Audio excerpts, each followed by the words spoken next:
I got home from work on a Friday night expecting nothing unusual. Maybe my wife Emily would be making dinner, or we'd watch something on Netflix. Instead, I walked into what looked like a staged setup. The furniture had been rearranged into a semicircle, with one chair sitting empty in the middle, facing all the others. Emily was standing behind that empty chair with her arms crossed, wearing this weird smile that looked more nervous than happy. Sitting in the other chairs were her four closest friends, Jessica, Megan, Dana, and Kelly. They all turned to stare at me like I'd just walked into something I wasn't supposed to see.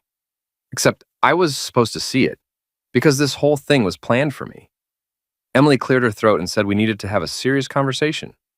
She told me her friends were there because they'd witnessed what she'd been going through, and they had important things they needed to tell me. I put my keys down slowly and just looked around at everyone. The whole thing felt surreal. Jessica jumped in first, saying this was an intervention. She told me I needed to hear some hard truths about how I'd been treating Emily. I looked at that empty chair again, then back at all their faces watching me, then at Emily looking almost satisfied. I sat down in the empty chair. For the next 2 hours, they took turns listing everything wrong with me. Jessica started by saying I never prioritized Emily's needs, that I was emotionally closed off, that I made her feel bad about spending time with friends, and that I was too controlling about finances. Megan added that I don't communicate my feelings, that I'd stopped putting effort into our relationship, that I don't plan romantic things anymore, and that I make Emily feel lonely, even when we're together. Dana spoke more gently, but her words still stung. She said I don't seem interested in Emily's daily life, that I'd gotten too comfortable, that the spark was gone, and I wasn't fighting to get it back. Kelly delivered the harshest criticism, saying they'd all noticed how disconnected I seemed at social gatherings, that I barely participated, that I didn't appreciate what I had, and honestly, she didn't understand why Emily had stayed with me this long. The whole time, Emily stood there, nodding along, occasionally saying things like exactly or see what I mean. Her smile got bigger with each criticism. She actually thought this was working out how she planned. I sat there silently and just listened. I noticed how they'd clearly rehearsed what they were going to say. I noticed how the criticisms got more personal as they fed off each other's energy. I saw Kelly recording parts of it on her phone, but mostly I paid attention to the specific dates and times they mentioned, as examples of when I was supposedly distant or unavailable. Those dates matched up perfectly with nights I'd recently started suspecting Emily had been meeting someone else. This wasn't actually an intervention. This was a performance. Emily wanted me to lose my temper, to yell, to give her ammunition so she could be the sufferer in whatever story she'd been telling herself and everyone else. I decided right then that I wasn't going to give her that satisfaction. When they finally finished talking, the room went completely quiet. Everyone stared at me, clearly waiting for some kind of breakdown. They expected tears, begging, asking what I could do to fix myself. Instead, I stood up slowly, looked at each person sitting there, and smiled just a little. I said thank you for the clarity, and that confused them. Then I turned to look directly at Emily and told her I'd work on all those issues in my next relationship. The room froze. Jessica's wine glass stopped halfway to her mouth. Megan's mouth opened, but nothing came out. Dana looked down at her lap. Kelly's phone lowered. Emily's smile completely disappeared. I continued in a calm voice, saying I appreciated everyone taking time out of their evening to come over. I told them they'd really helped me see things clearly. I looked at Emily and said, we'd discuss logistics tomorrow, but tonight I'd stay somewhere else. I walked to the bedroom, grabbed my gym bag that I always kept packed, and added my phone charger, laptop, and clothes for Monday. When I came back through the living room, they were all frozen in place, whispering frantically to each other. Emily tried to stop me, but I told her no. She'd orchestrated this whole thing and wanted clarity. Now we both had it. I walked out into the rain. My phone started buzzing before I even got to my car. I drove to a hotel in the northern part of the city and checked in. The room was exactly what I needed. Clean, quiet, and impersonal. I sat at the desk with my laptop while my phone kept lighting up with messages and calls. There were probably 15 texts and 7 missed calls. I ignored everything except sending Emily one message saying I'd come by tomorrow around 2 to get more clothes and to please make sure her friends weren't there. Then I logged into our joint credit card account and started looking through charges. Patterns jumped out immediately. There were restaurant charges on nights Emily had told me she was having casual get-togethers with her friends, but the amounts were way too high for one person. On October 8th, there was a charge for $193 at an expensive steakhouse. That same night, Emily had texted me saying she was grabbing drinks with Jessica, but Jessica had posted on social media about being home with her husband. Then I found the hotel charges. A boutique hotel downtown had a day rate charge for $258 on September 15th. Same hotel on September 23rd, October 10th, October 24th. All weekdays, all during times Emily had told me she was working late at the office. I made a spreadsheet with dates, charges, amounts, what Emily had told me she was doing, and what actually happened based on the evidence. The total came to about $3,400 over 8 months. Next, I pulled up our phone records from the shared plan. One number showed up constantly starting in March, 153 calls and texts over 3 months. Daily contact with someone whose number wasn't saved in her phone under any name I recognized. I ran the number through a reverse lookup service. It belonged to someone named Marcus Chen, age 34, living in the Seattle area. Facebook filled in the rest. Marcus Chen had mutual friends with Emily from high school. There were comments on her old posts from years ago. His relationship status had changed from in a relationship to its complicated 8 months earlier. Recent photos showed him at the same restaurants that matched our credit card charges. So Emily had reconnected with a high school boyfriend through social media 8 months ago and had been seeing him regularly since then. Her friends probably had no idea she'd been lying to everyone, including them. I saved everything, screenshots, documents, timeline, made 3 copies in different locations. My phone buzzed again with a message from Emily saying we needed to talk and this was ridiculous. I typed back that we already talked and she was very clear about wanting a divorce. She replied saying that's not what she meant. I told her that's exactly what she meant, and she said it in front of witnesses. Monday morning, I sat in a lawyer's office on the 45th floor of a downtown building. The view overlooked the waterfront. I handed the lawyer, Patricia Sanders, my organized folder with financial documentation, phone records, timeline, social media screenshots, and notes from Friday's intervention. She read silently for several minutes, then looked up and said this was remarkably thorough. She asked how long I'd suspected. I told her 2 months for certain, and another 4 months of vague unease before that. She said most people confront immediately and lose all the evidence, but I'd given us an exceptionally strong position. She asked if anyone had recorded the intervention. I mentioned Kelly had been recording parts on her phone. Patricia said that was excellent. A public humiliation attempt with witnesses shows character and intent. She explained that our state has community property laws, but misuse of shared funds for an affair is different.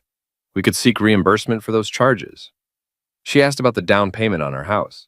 I told her $90,000 from an inheritance from my grandmother, and I had bank records showing it came from my separate account before marriage. She said that was perfect. Separate property that I'd be entitled to get back. She outlined the strategy file papers this week, serve them at Emily's workplace, push for a separation agreement, seek the house or full compensation plus reimbursement. She told me what I needed to do. Don't have emotional conversations with Emily or her friends. Everything goes through her. Keep documenting. Be prepared for accusations, but don't defend or engage. I asked what about her friends. Patricia paused thoughtfully and asked if they knew about the affair. I said I didn't think so. Emily had told them I was a terrible husband and lied to everyone. Patricia said that was interesting, because people who stage public humiliations usually do it from a position of moral superiority. When that foundation crumbles, she said with a smile, interesting things happen. Before the legal papers were served, I needed to collect more of my belongings. Saturday at 2, I arrived at the townhouse. Emily's car was there, but thankfully no friends. She opened the door before I could use my key, her eyes red from crying. She said thank God I was there and asked if we could please talk about Friday. I told her I was just there for clothes and work things. I walked past her to the bedroom, and she followed, saying I couldn't seriously be planning to leave over this. She said it was supposed to help our relationship, not end it. I stopped and asked how having her friends spend 2 hours criticizing me, while she smiled, was supposed to help. She said she thought if I heard it from other people, I'd actually listen, because I never listened to her. I told her I'd listened to every word Friday night very clearly. I started packing and decided to play my hand. I asked where she was on October 8th. She blinked in confusion and asked why.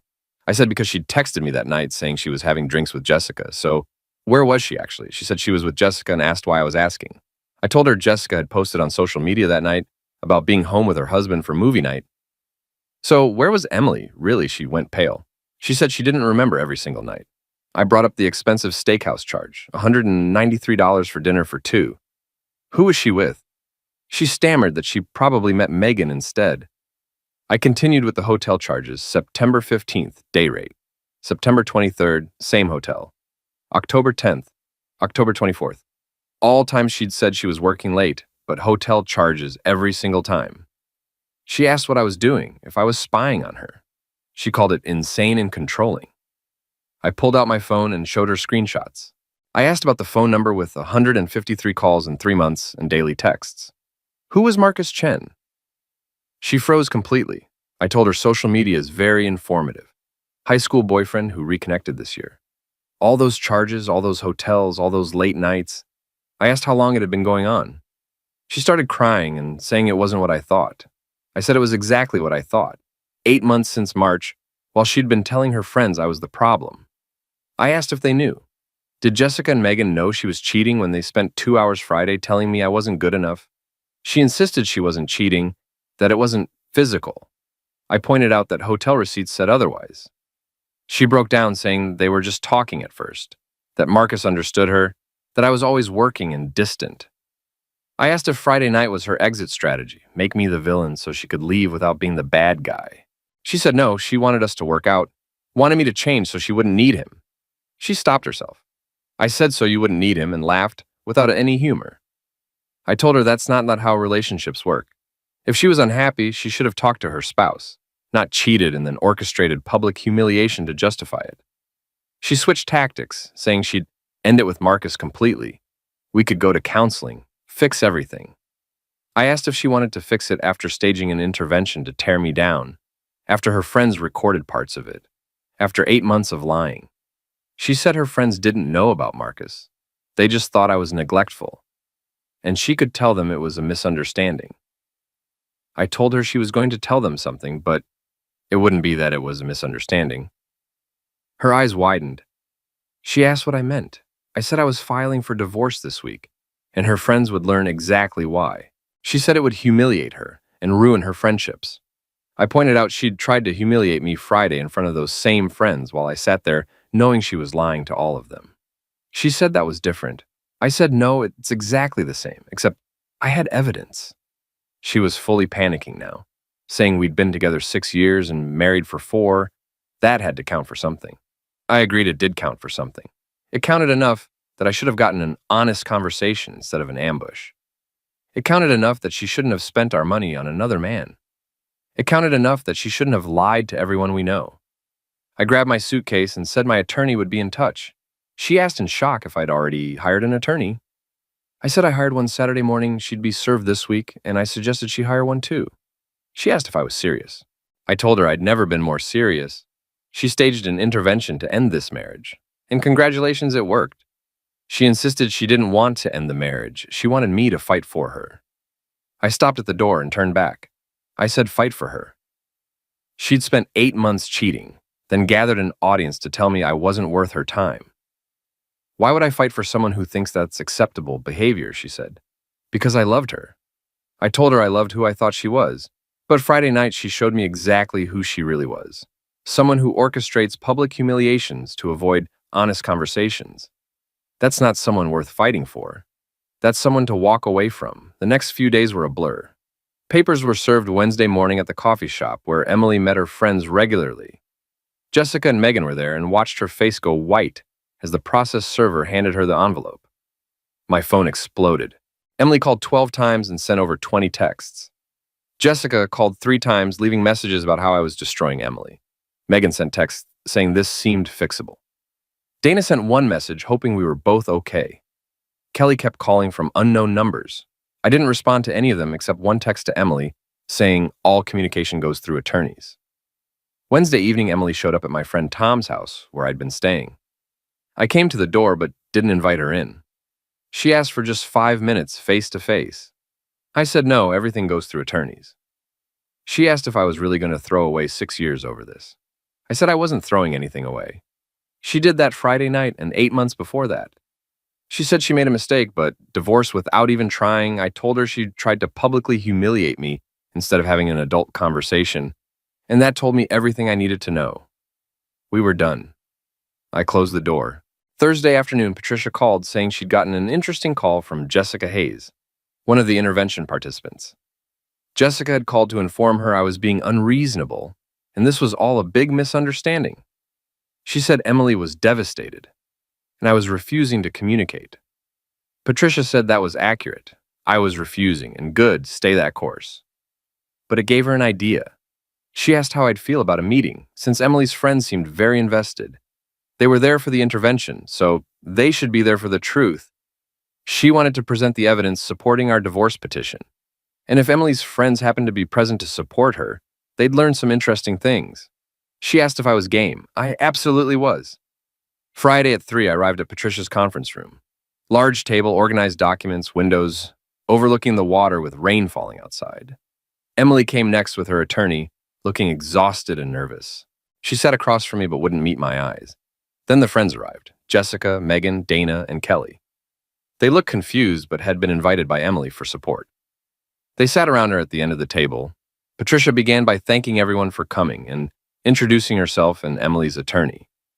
She said she understood some people were there for support, which was fine, but they'd be hearing private information. If anyone was uncomfortable, they were welcome to leave. No one moved. Patricia said excellent and explained that Emily's attorney had seen the petition for full reimbursement of misappropriated shared funds, the house or equivalent compensation, and standard asset division. Emily was contesting these terms. Before her attorney could respond, Patricia said the demands were based on documented evidence of financial infidelity and misconduct. Perhaps it would help if everyone understood the basis for the position. She opened a folder and slid copies across the table, credit card statements from March through November, with highlighted charges. The friends leaned in to look. Emily went pale. Jessica read aloud, asking why restaurant charges mattered. People eat out. Patricia said yes, but note the amounts and dates. October 8th, expensive steakhouse, $193 for dinner for two. Emily had texted me that night saying she was having drinks with Jessica. She turned to Jessica and asked if she was with Emily on October 8th. Jessica hesitated. Megan said quietly that she wasn't. That was the night Jessica had posted about movie night with her husband. Jessica looked at Emily, asking what was going on. Emily said nothing. Patricia continued listing hotel charges. September 15th, day rate. September 23rd, same hotel. October 10th, October 4th. All midweek, all during hours, Emily told me she was working late or meeting friends. Kelly looked at the statements and asked why Emily would need a hotel in the city when we all lived there. Patricia opened another folder with phone records showing one number appearing 153 times in 3 months. Daily communication. The number belonged to Marcus Chen, Emily's ex-boyfriend from high school. They'd reconnected on social media in March. Dana's voice shook, asking if Emily had been talking to her ex, Marcus. Emily wouldn't look up and whispered they were just friends. Patricia said friends who met at hotels multiple times, friends she bought expensive gifts for using shared funds, friends she had dinner with while telling her husband she was with the women sitting at this table. Megan turned to Emily saying she'd been seeing Marcus since March. Emily said it wasn't like that. Jessica's anger was building as she said they'd spent 2 hours last Friday telling me I was the problem, that I was neglectful, didn't prioritize Emily, was checked out, and Emily had been cheating. Emily insisted she wasn't cheating, they were just reconnecting. Kelly held up the hotel documents saying $3,400 in charges wasn't just reconnecting. Dana spoke quietly, sounding devastated, saying Emily let them ambush me. Sat there smiling while they told me everything I was doing wrong, and she'd been lying to all of them. I spoke for the first time in a calm voice, saying I'd been working normal hours like always. Emily needed me to be neglectful to justify what she was doing, so she told her friends a story, and they believed her. Jessica turned to me asking why I didn't defend myself Friday, why I didn't tell them. I said because I wanted to see how far she'd go. She went pretty far. Patricia pressed on, asking Emily if she'd informed her friends about Marcus before the intervention. Silence. Did she tell anyone she was meeting her ex-boyfriend multiple times per week? Emily whispered no. Patricia said, so these women, Emily's close friends, spent 2 hours criticizing me based on a narrative Emily created. A narrative designed to make her affair seem justified. They didn't know they were being used to provide cover for infidelity. Jessica stood up furious, saying she'd defended Emily, told me I was lucky to have her, said horrible things to me because Emily told her to. Her voice broke, saying Emily made her part of this, made all of them part of humiliating an innocent man. Megan's hands were shaking as she said Kelly had recorded it and parts went on social media stories. If this came out publicly.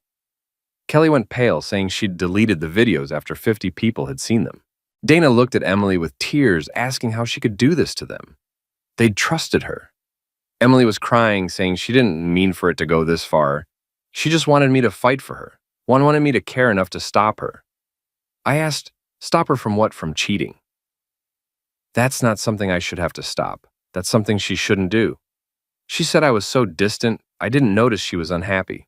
I said I noticed everything, her being on her phone constantly, the unexplained charges, her never being home. I noticed all of it. I just gave her enough rope. Jessica said with disgust that Emily had hanged herself with it. Patricia laid out the settlement terms, the house equity, the reimbursement, the legal fees, total of $283,000. Emily's attorney looked defeated, saying his client didn't have that kind of cash available. Patricia said then the house sells, or Emily gets a loan to buy me out. Jessica stared at Emily, saying she was going to lose the house over this. One by one, the friends stood to leave.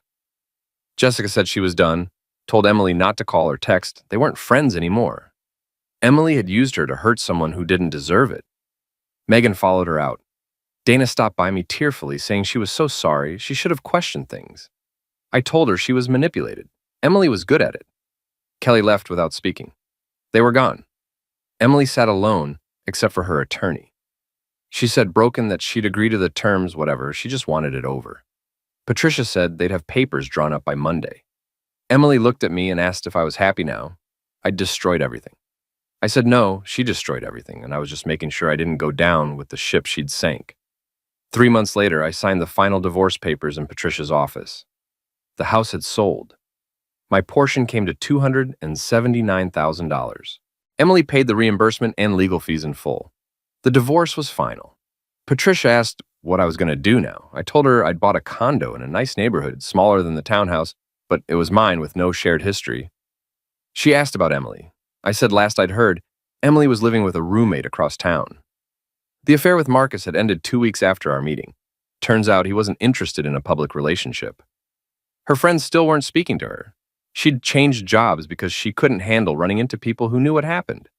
She'd started therapy. Patricia asked if I was handling everything okay. I told her honestly I felt lighter. The marriage had been dying for months and I just didn't want to admit it. Emily did me a favor with that intervention, gave me clarity. Patricia smiled, saying I'd handled this better than 90% of people she worked with. I didn't engage emotionally, didn't fight dirty, didn't try to hurt Emily beyond protecting myself. That was rare. I said Emily hurt herself. I just documented it. Patricia said that was wisdom a lot of people never find. 5 months after the divorce, life had settled into something peaceful. My condo had large windows overlooking the city with morning sun, good coffee, and silence. This space was entirely mine. Every piece of furniture, every choice, every moment of peace. Work was going well, and I'd gotten a promotion. My focus returned when my personal life stopped being a war zone. Meeting Tom for drinks one evening, he asked if I was dating yet. I said not yet, maybe eventually, but right now I was enjoying the quiet. He said he'd heard through mutual acquaintances that Emily was still struggling, had lost her whole friend group, and Marcus was apparently engaged to someone else. I said I hoped she figured things out eventually, but that wasn't my concern anymore. Tom asked if I had any lingering feelings or bitterness. I told him honestly no. She'd shown me exactly who she was, and I just accepted it and moved on. 6 months after the divorce, on a Saturday morning, I was at the farmer's market, buying vegetables and enjoying the morning. The crowds, the flowers, the coffee smells, life happening around me. I turned from a produce stand and saw her. Emily, about 10 feet away. She'd seen me too, and there was no avoiding it. She looked different, thinner, tired, hair shorter, less polished. She was carrying a single grocery bag alone. She said hi, I said hi back. Awkward pause with people flowing around us. She said I looked good and healthy. I thanked her and asked if she was getting by. She said, yeah, she was managing, living across town now with a different job starting over. I said I'd heard and I was glad she was managing. She hesitated and said she knew I probably didn't want to talk, but she'd been in therapy, working on herself, understanding why she did what she did. I said that was good. Everyone should do therapy. She said she wanted to apologize, really apologize, not like before when she was panicking. A genuine apology for what she did, the intervention, the lying, using her friends, all of it. I said, okay. She asked if that was it, just okay. I asked what she wanted me to say. She'd apologized, I heard her. She asked if I forgave her. I thought about it and told her I didn't know if forgiveness was the right word.